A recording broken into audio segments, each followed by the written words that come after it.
para non estendernos moito máis, se queredes pasamos xa un pouquiño a falar dos dous libros, non?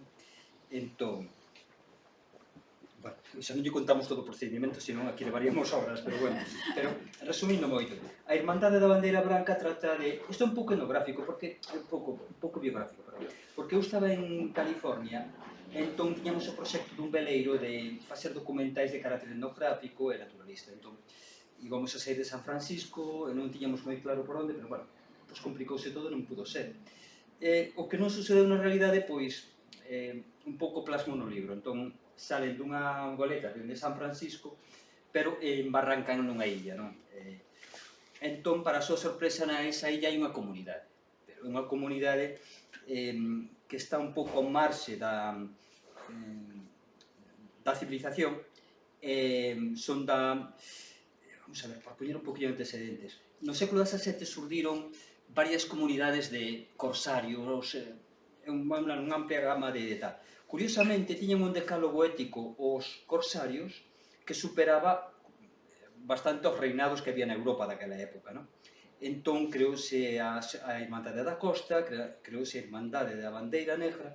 Entón, eu, un pouco, seguindo ese fío do decálogo da Irmandade da Bandeira Negra, pois fixen a Irmandade da Bandeira Branca. Esta comunidade tamén quería rachar cos anteriores, xa non se iban a dedicar á piratería, entón eran a Irmandade da Bandeira Branca.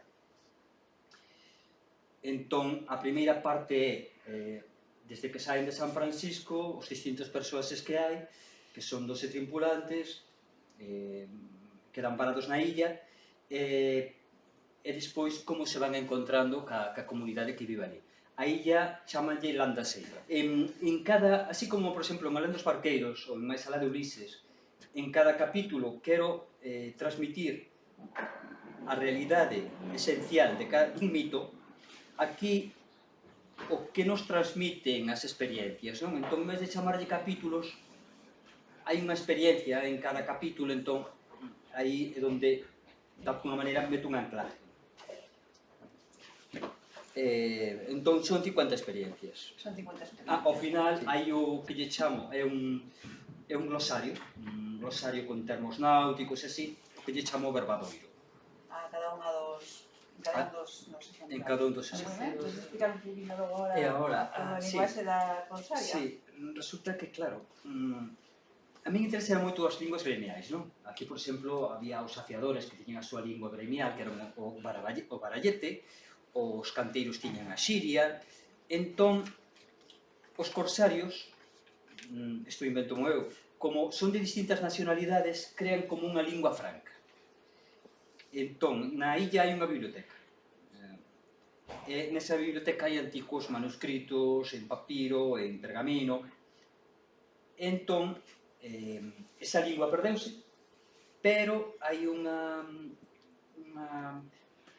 filóloga, digamos, a bordo, que vai tirando, vai intentando descubrir como se fora pedra roseta, non? Para esos jeroglíficos, pois, desencriptalos, non? Entón, para a súa sorpresa, atópase con un manuscrito que fala de que había como uns antigos cofres que traían no barco que ajoxáronos por aí, non? Entón xa xira un pouquiño a que o desencriptamento da linguaxe leva a atopar un tesouro, non? Aquí, ao mellor recorda un pouco a Stevenson, non? Que é o que me comentabas ti. Entón tamén pasa que nestos libros atopámonos con dúas comunidades. Unha xente que chega do noso mundo e outra que están aí. Están aillados e que viven siguen vivindo como no século XVII, non? Entón, eles teñen uns conocimentos e os que chegan na Arcoleta teñen outros. Entón, están continuamente intercambiando formas de ver a vida, non? Por exemplo, fálase de Joshua Slocum, que é o primeiro navegante en solitario, fálase de Stevenson, fálase de Gauguin, o pintor francés que se foi á Polinesia. Entón, tócanse un pouco temas sobre arte, sobre literatura, sobre política, sobre ciencia, un pouquiño así, non? Entón, é para... Quedan sorprendidos, non? Os da illa, Sí. A verdade é... Depois é onde está, ao final, atopan a biblioteca da illa, que é onde están escondidos estes pergaminos, que a partir de aí é onde encontran as probas para chegar a topar o tesouro, non? E, bueno, e ao final, incluso a través da historia, nesta illa, o problema que hai é que non se pode marchar ninguén. Entonces, incluso hai unha reunión comunitaria, unha asamblea, donde teñen que decidir que fan con esta xente que acaba de atercar na illa, se os deixan marchar ou non os deixan marchar, porque ao final, se os deixan marchar, poden contar ao resto da sociedade, e eso sería un gran problema. Pero, bueno, hai que un pouco lelos, podemos ler aquí un fragmentinho de algúns libros para que vexades un pouco como... Empeza falando un da illa, e falle preguntas a que ven da civilización. Cal é a visión do mundo na vosa civilización?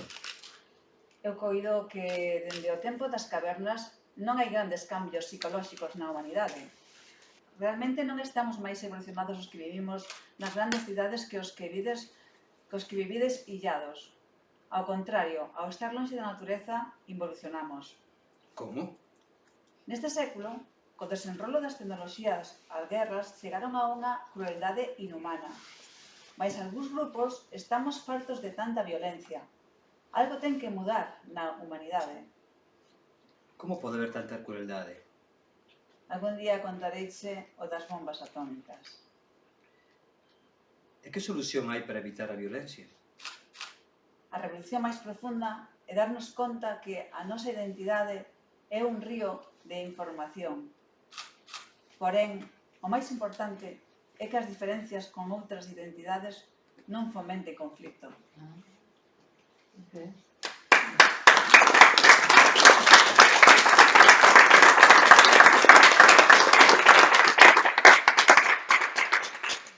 Bueno, pois non sei se alguén quere facer alguma pregunta a Anxo sobre o libro ou sobre o que queirades.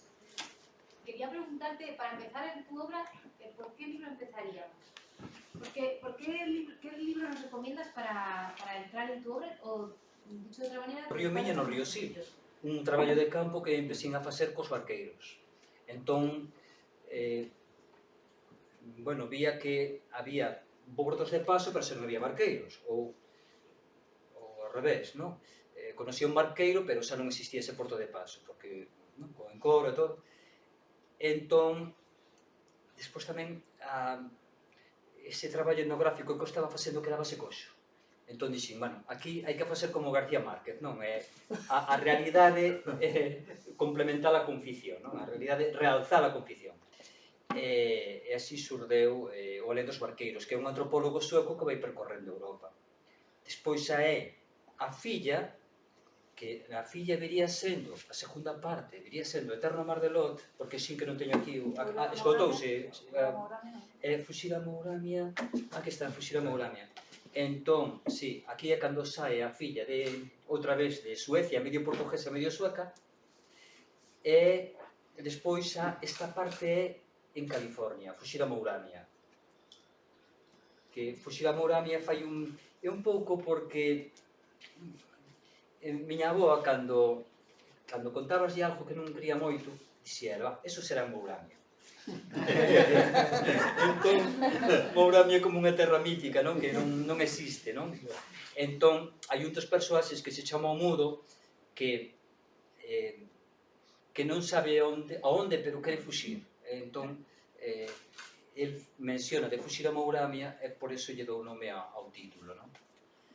Estes dous libros presentámonos o día do libro, o día 23 de abril, que tamén os editou con Peruchera Edicións.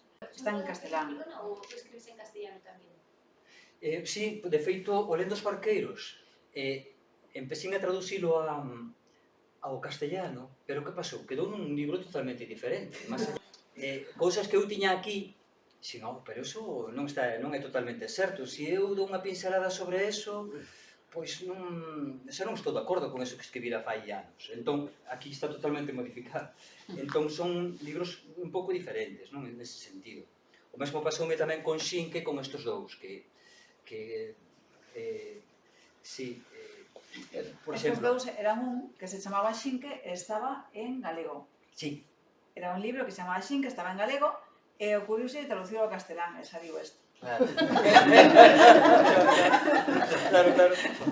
Porque incluso fun investigando máis cousas. Por exemplo, hai unha parte que Terra Mar del Otro transcurre nas illas gregas, non? Entón, claro, nas illas gregas sale moito o tema dos estoicos, dos epicúreos, dos cínicos, dos mórficos. Entón tamén dos primeiros filósofos, non? Como Parménides e Heráclito. Entón, na escola estudiamos a Parménides e Heráclito como dos filósofos antagónicos.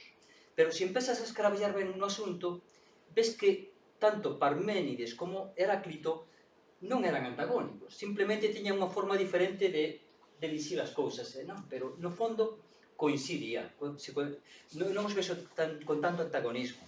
Entón eu atribullo un pouco, de feito creo que dou unha pincelada sobre eso, a que na cultura xudeo-cristiana sempre hai ben e mal.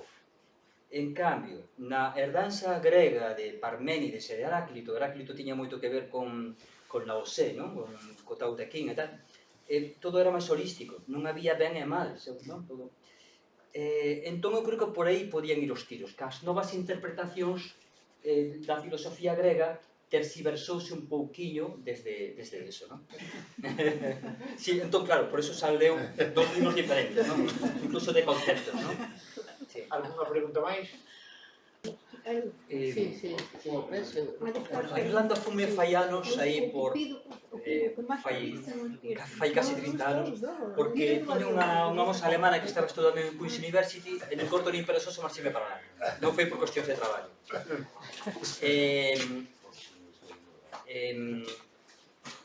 Despois a Suecia, bueno, tiño uns amigos en Suecia, estuve por lá 3 temporadas. E en Irlanda? Sí, en Escocia fui por un barco que anduven ali, a pesca e tal. Depois tamén anduve con un compañero que está aquí, anduvemos nas costas de África tamén, Arco. E depois en California, bueno, foi unha carambola que me quedou así, unha cousa así que ni me esperaba, non? De repente rasbésome en California. A Panamá le vin 2 barcos tamén. E, bueno, ás veces sin pretendelo, pois, súrdeme unha viaxe, non? Tampouco é que o pretenda. Deixome un pouco levar aí, pero... Sí, non sei se respondo a tua pregunta. Sí, bueno, es tu vida. Vale.